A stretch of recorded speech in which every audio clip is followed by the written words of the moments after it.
आपल्या सगळ्यांचं स्वागत। बुलेटिनची सुरुवात करूया एका महत्त्वाच्या बातमीनं। पार्किंगमध्ये अचानक लक्झरी बसला आग लागल्यानं 3 लक्झरी बसेस पूर्णतः जळून खाक झाल्या।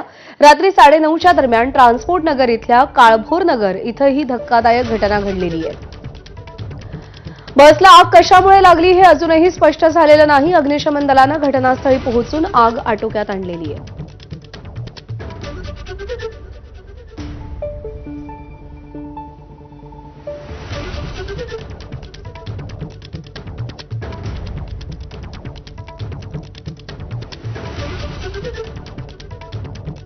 मला एक वर्दी प्राप्त झाली की निगडी भक्ती शक्ती येथे ट्रॅव्हल्स पेटल्याची वर्दी आली। तर ट्रॅव्हल्सचं संध्याकाळचं असं असतं की फुल पब्लिक असते आणि पब्लिक जाणारी पण असते, पण हे एक पार्किंग होतं, त्या पार्किंग मध्ये थांबलेल्या ठिकाणी आग लागली होती। तर त्या 3 बसेस 2 बसेसला जळ लागलेली आणि एक बस पूर्णपणे खाक झाली जळून। आगीत बसेस जळून खाक झालेल्या आहेत। एका लक्झरी बसला आग लागली आणि त्यानंतर त्यामध्ये 3 बसेस जळून खाक झाल्याची माहिती मिळतेय। नाझिम मुल्ला आपले प्रतिनिधी आपल्याला अधिक अपडेट देतील। नाझिम, नेमकं काय घडलंय? सध्या काळभोर नगर इथे एक ट्रान्सपोर्ट नगर म्हणून आहे, जिथं अनेक अवजड वाहनं जी आहेत ती पार्क केली जातात। तिथंच या लक्झरी बसेस सुद्धा पार्क केल्या जातात। परंतु काल रात्री 9:30 ते 10च्या दरम्यान अचानक एका बसला भीषण आग लागली आणि या आगीमध्ये इतर बाजूला 2 ज्या पार्क असणाऱ्या बस आहेत त्या सुद्धा या आगीनं आपल्या या खेचला आणि 3 बस ज्या आहेत त्या आगीत पूर्णपणे जळून खाक झाल्या। अग्निशमन दलाचे जवान त्या ठिकाणी तैनात करण्यात आलेले होते। त्यांनी आगीवरती नियंत्रण मिळवलं, परंतु ही आग नेमकी कशामुळे लागली हे अद्याप समजू शकलेलं नाहीये। शॉर्ट सर्किटमुळे ही आग लागली असेल असा प्राथमिक अंदाज जो आहे तो या निमित्तानं वर्तवण्यात आलेला आहे। नाझिम, धन्यवाद दिलेल्या माहितीसाठी। तर पिंपरीमध्ये आगीत खासगी बसेस जळून खाक झालेल्या आहेत। एका खासगी बसला आग लागली आणि त्यानंतर इतर 2 बसेसना त्याची झळ पोहोचली आणि त्या बसेसही जळून खाक झाल्यात। अग्निशमन दलानं तिथं पोहोचत आगीवरती नियंत्रण मिळवलेलं आहे आणि 3 बस पूर्णतः जळून खाक झालेल्या आहेत।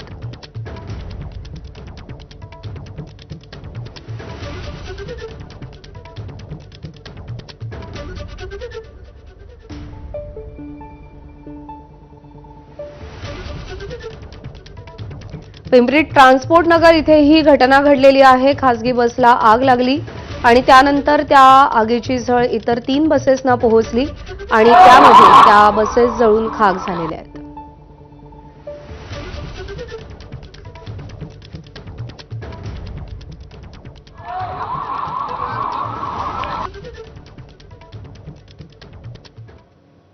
गेल्या आठवड्यात पुणे मुंबई एक्सप्रेसवेवर झालेल्या अपघातात प्रवाशांचा 32 तासांपेक्षा जास्त खोळंबा झाला होता। लिक्विड प्रोपिलिन गॅस भरलेला एक टँकर आडोशी बोगद्याजवळ उलटला आणि संपूर्ण हायवे जाम झाला होता। याच प्रोपिलिन गॅस गळतीची माहिती एका पेरूच्या झाडापासून बनलेल्या खुट्टीनं हजारो प्रवाशांचा जीव वाचवला। ते कसा हे बघणं उत्सुक्याचं ठरेल। उच्च दाबाखाली द्रवरूपात वाहणारा प्रोपिलिन गॅस हा दाब कमी होताच वेगानं बाहेर पडतो आणि तापमान -20 ते -23 अंशांपर्यंत घसरतं। त्यामुळे गळतीच्या ठिकाणी बर्फ साचतो। हा बर्फ हाताला लागला तर जणू आग लागल्यासारखी जखम होते। अपघातानंतर टँकर चालकानं हातानं ही वायुगळती रोखण्याचा प्रयत्न केला असता त्याचे दोन्ही हात भाजून निघाले असते। मदत कार्यातील एक चुकीचा निर्णय अनेकांच्या जीवावर बेतला असता। हा वायू ज्वलनशील गोष्टींच्या संपर्कात आला असता तर मोठा स्फोट झाला असता। त्या टँकरमध्ये 22 टन प्रोपिलिन गॅस नेला जात होता आणि त्यामुळे स्फोटांमुळे आजूबाजूच्या परिसरातील 10 किलोमीटरपर्यंत नुकसान झालं असतं। तर त्या स्थितीमध्ये घाट परिसर राहिलाच नसता। कालांतरानं हा गॅस शरीरात गेला की श्वास देखील रोखतो। त्यामुळे महामार्गावरील वाहनं ही अपघात क्षेत्रापासून दोन्ही बाजूनं 1 किलोमीटर परिसर आधीच थांबवली होती। लोकांना वाहतूक कोंडीचा त्रास झाला, मात्र मदत कार्यादरम्यान एका चुकीच्या पावलानं हजारोंचा बळी गेला असता। अपघातामध्ये टँकरचा मेन वॉलच तुटल्यानं ही वायुगळती होऊ लागली होती। ही वायुगळती रोखण्यासाठी तज्ज्ञांनी पेरूच्या झाडाची एक खुटी बनवून ती गळती नियंत्रणात आणली। 3 टप्प्यात हा गॅस ट्रान्सफर करण्यात आला। 32 तास हे ऑपरेशन चाललं।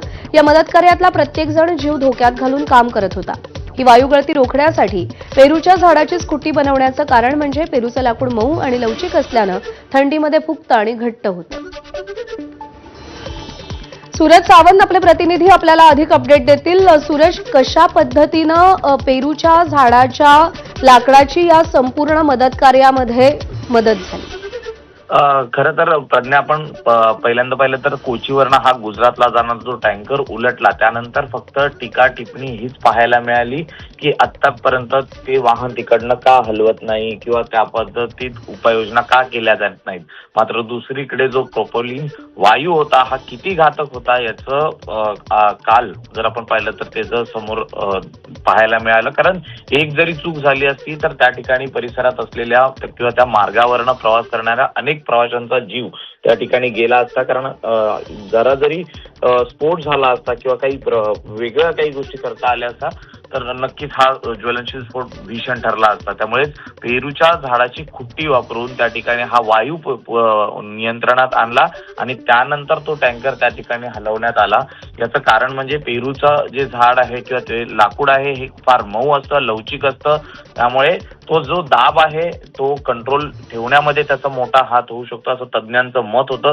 त्यामुळेच तिकडे काही किलोमीटरवरती जाऊन त्यांनी ती पेरूची खुट्टी बनवली आणि संपूर्ण तो टास्क हा पूर्ण केला. मात्र तो टास्क पूर्ण करताना देखील अनेक काळजी ही घेण्यात आली.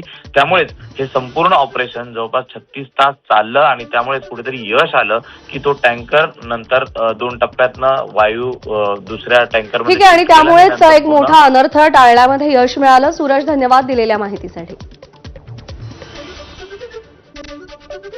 मुंबई महानगरपालिकेत आज महापौर आणि उपमहापौर पदासाठी निवडणूक प्रक्रिया पार पडणार आहे. महापौर निवडणुकीसाठी महापौर सभागृह सज्ज आहे. ही निवड बिनविरोध असल्यानं ती केवळ औपचारिकता असेल. भाजपच्या महापौर म्हणून रितू तावडे तर उपमहापौरपदी शिवसेनेचे संजय घाडी हे पदभार स्वीकारतील. यावेळी मुख्यमंत्री देवेंद्र फडणवीस आणि उपमुख्यमंत्री एकनाथ शिंदे हे दोघंही महानगरपालिकेच्या क्वीन गॅलरीमधून संपूर्ण निवडणूक प्रक्रिया पाहणार आहेत. निवडणुकीचा कार्यक्रम 12 वाजता सुरू होईल. 11:15 वाजता दोन्ही नेते पालिकेत हजर राहणार आहेत. प्रशासनानं मुंबई महापालिकेच्या मुख्यालयात आवश्यक ती तयारी पूर्ण केलेली आहे. मुंबईतील महापौर निवडीनंतर भाजपकडून जोरदार शक्तीप्रदर्शन केलं जाणार आहे. यासाठी भाजपनं जय्यत तयारी केली आहे. मुंबई महापालिकेच्या समोरील परिसर सीएसएमटी परिसरातील रस्त्यांच्या दुभाजकांवरील मधोमध भाजपचे झेंडे लावण्यात आले.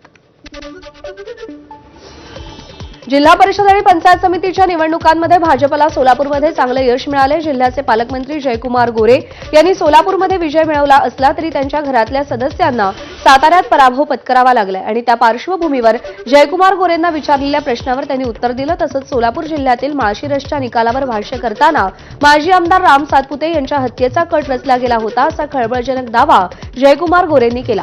त्याचा तपास सध्या पोलिसांमार्फत सुरू असल्याची माहिती गोरे यांनी दिली. खासदार धैर्यशील मोहिते पाटील यांनी जयकुमार गोरे यांच्यावरती गुंड म्हणत टीका केली होती. ज्या पद्धतीची मतं भारतीय जनता पक्षानं गावागावात घेतली त्यातून अनेक कार्यकर्त्यांना दमबाजी, मारहाण हे प्रकार झाले. त्यातून एक तर विषय असा समोर आला की आमचे तिथले माजी आमदार राम सातपुते यांच्यावर हल्ला करण्याचा प्रयत्न झाला.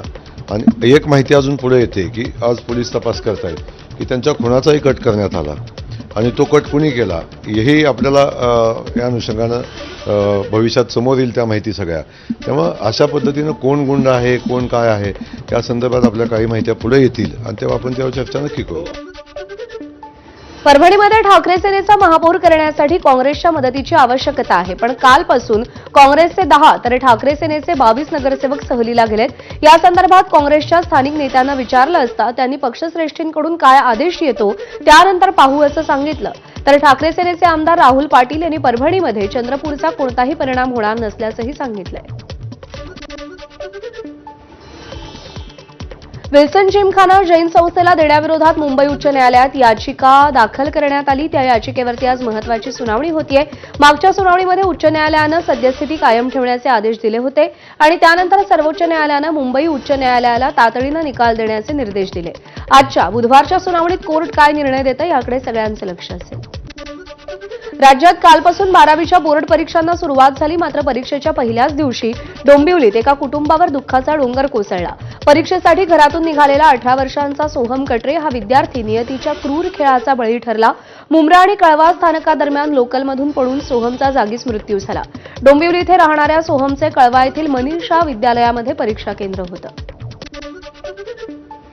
हिंगोली पोलीस दलामध्ये 64 पदांसाठी पोलीस भरती होणार असून आज या पोलीस भरतीच्या मैदानी चाचणीला सुरुवात होणार आहे. हिंगोली शहरातल्या संत नामदेव कवायत मैदानावरती भरती प्रक्रिया सुरू होणार आहे. मैदानी चाचणीसाठी 900 उमेदवारांना बोलवण्यात आलं असून 6 मार्चपर्यंत ही भरती प्रक्रिया चालणार आहे. आढावा घेतला आमच्या प्रतिनिधींनी, पाहूया. हिंगोलीमध्ये आज सकाळी 4 वाजल्यापासून पोलीस भरती प्रक्रियेला सुरुवात झालेली आहे. हिंगोली शहरातील संत नामदेव कवायत मैदानावर या भरतीला सुरुवात झालेली आहे. आज पहिल्या दिवशी 900 उमेदवारांना या भरती प्रक्रियेसाठी प्रशासनाकडून बोलवून आलेलं आहे.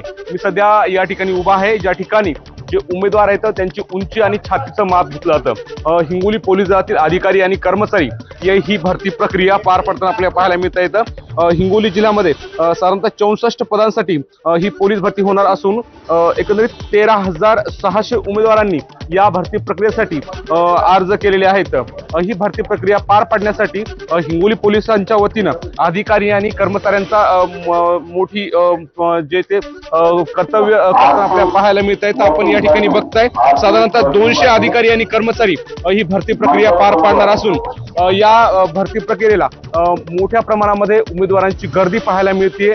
या भरती प्रक्रियेमध्ये कुठेही अनुचित प्रकार होऊ नये त्यासाठी स्वतः हिंगोलीचे पोलीस अधीक्षक नीलभ रोहन या ठिकाणी तळ ठोकून आहेत. कुठल्याही भूलथापांना आमिषाला बळी पडू नये असं सातत्यानं हिंगोली पोलिसांच्या वतीनं आवाहन केलं जातंय. आणि ही भरती प्रक्रिया साधारणतः 6 मार्च पर्यंत चालणार असून या भरती प्रक्रियेमध्ये उमेदवारांची जी मैदानी चाचण्या आहेत त्यामध्ये उंची मोजणं असो, त्याचबरोबर गोळाफेक असो, रनिंग असो, या सर्व चाचण्या या भरती प्रक्रियेमध्ये आता पूर्ण केल्या जाणार आहेत. अगोदर या ठिकाणी उमेदवारांच्या कागदपत्रांची पडताळणी केली जात आहे आणि त्यानंतर त्यांची शारीरिक पात्रतेच्या उंची असो, छाती असो, त्या मोजणीचं काम या ठिकाणी केलं जात आहे. माधव दिपके, एबीपी माझा, हिंगोली.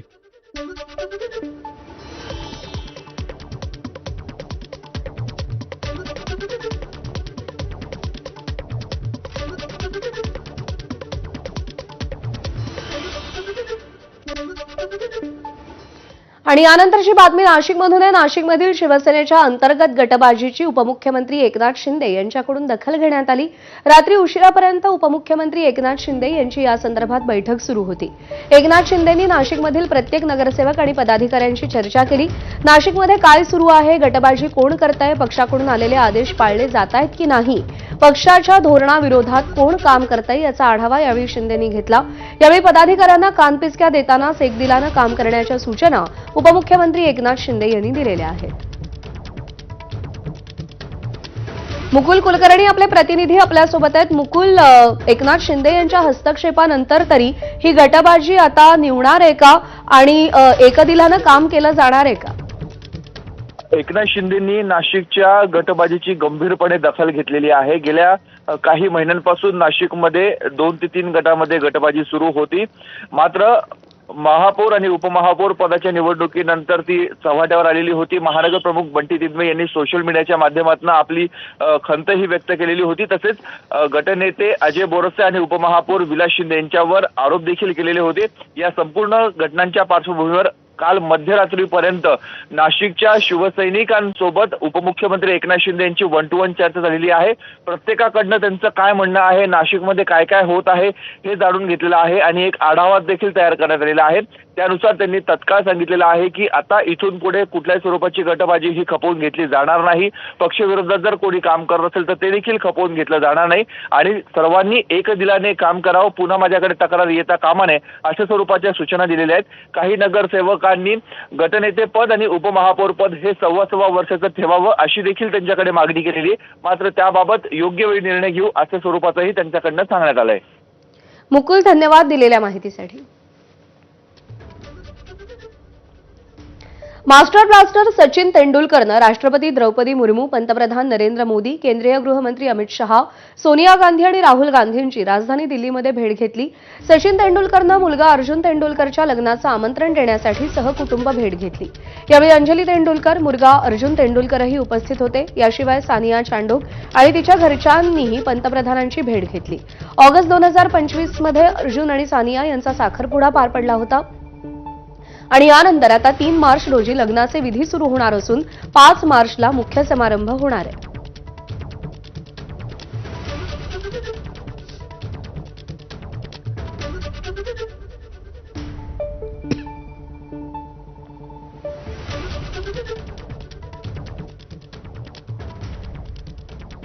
घरात दुःखाचा डोंगर कोसळलेला असतानाही मोठ्या धैर्यानं लेकीनं 12वीची परीक्षा दिली. भंडारा जिल्ह्यातील तुमसर तालुक्यात आंबागड येथील हृदयद्रावक घटना समोर आली आहे. सोमवारी दुपारी जान्हवीच्या वडिलांचा अपघाती मृत्यू झाला. एकीकडे घरात आक्रोश सुरू होता तर दुसरीकडे 12वीचा पेपर. मात्र वडिलांचं स्वप्न पूर्ण करण्यासाठी या मुलीनं थेट परीक्षा केंद्र गाठलं आणि पहिला पेपर दिला. जान्हवीच्या या जिद्दीपुढे आणि धैर्यापुढे सगळ्यांनीच तिचं कौतुक केलंय.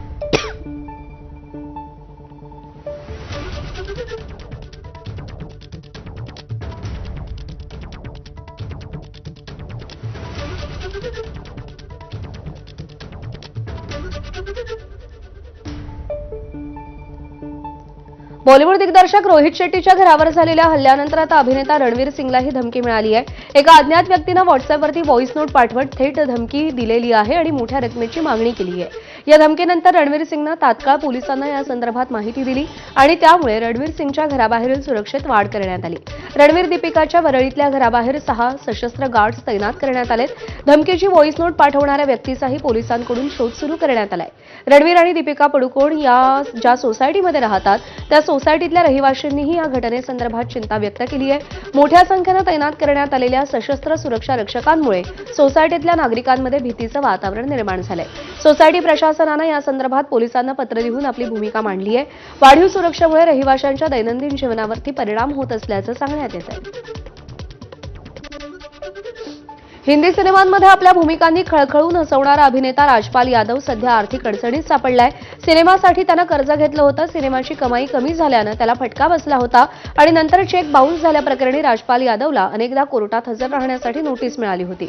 अखेर 2 दिवसांपूर्वीच त्यानं दिल्लीतील तिहार जेलमध्ये आत्मसमर्पण केलंय. आपल्याकडे खरंच पैसेच नाहीत, आपण कायद्याचा आदर करणारे आहोत, आपण पळून जाणार नाही असं राजपालनं म्हटलंय. राजपालला अशा प्रकारे अडचणीत पाहून अनेक सेलिब्रिटी त्याच्या मदतीसाठी पुढे आलेत. सोनू सूद राजपालला मदत करण्यासाठी पुढे सरसावलाय तर आता टीव्ही अभिनेता गुरमीत चौधरीनं सुद्धा मदतीसाठी तयारी दर्शवली आहे. विरार पूर्वेकडील मनवेलपाडा संतनगर परिसरात तोंडरे हॉस्पिटलजवळ टँकर वाहन चालकांकडून होत असलेल्या बेजबाबदार वाहन चालवत असल्याच्या प्रकारामुळे नागरिकांच्या सुरक्षिततेचा प्रश्न ऐरणीवर आलाय. वाहन चालवत असताना मोबाईलवर बोलत असल्याचा प्रकार एका जागरूक नागरिकानं व्हिडिओमध्ये रेकॉर्ड केलाय. या भागातून रुग्ण, शालेय विद्यार्थी आणि पादचाऱ्यांची मोठ्या प्रमाणात वर्दळ असते. अशा परिस्थितीत जड वाहन चालकांकडून होणारे नियमभंग गंभीर अपघातांना कारणीभूत ठरू शकतात. संबंधित वाहतूक विभागानं याची दखल घेऊन तात्काळ कारवाई करावी अशी मागणी स्थानिक नागरिक करतायत. पुणेकरांचं हक्काच्या घराचं स्वप्न लवकरच पूर्ण होणार आहे. म्हाडाकडून मार्च महिन्यात 3,000 घरांची सोडत काढण्यात येणार आहे. 25,000 परवडणारी घरं केवळ 20% सर्वसमावेशक योजनेतून उपलब्ध करून देण्यात येणार आहेत. या संदर्भातली माहिती पुणे मंडळाचे सभापती शिवाजीराव अढळराव पाटलांनी दिली. म्हाडाचा विभागीय घटक पुणे गृहनिर्माण आणि क्षेत्रविकास मंडळातर्फे पुणे, पिंपरी चिंचवड महापालिका, पीएमआरडीसह सोलापूर, कोल्हापूर आणि सांगली जिल्ह्यातील विविध गृहनिर्माण प्रकल्पातील 4,186 सदनिकांच्या विक्रीसाठी संगणकीय सोडत काढण्यात आली. वेबसिरीजमध्ये काम करणाऱ्या एका अभिनेत्यानं बेरोजगारी आणि कौटुंबिक अडचणींमुळे चक्क टेम्पो चोरी केल्याचा धक्कादायक प्रकार समोर आला.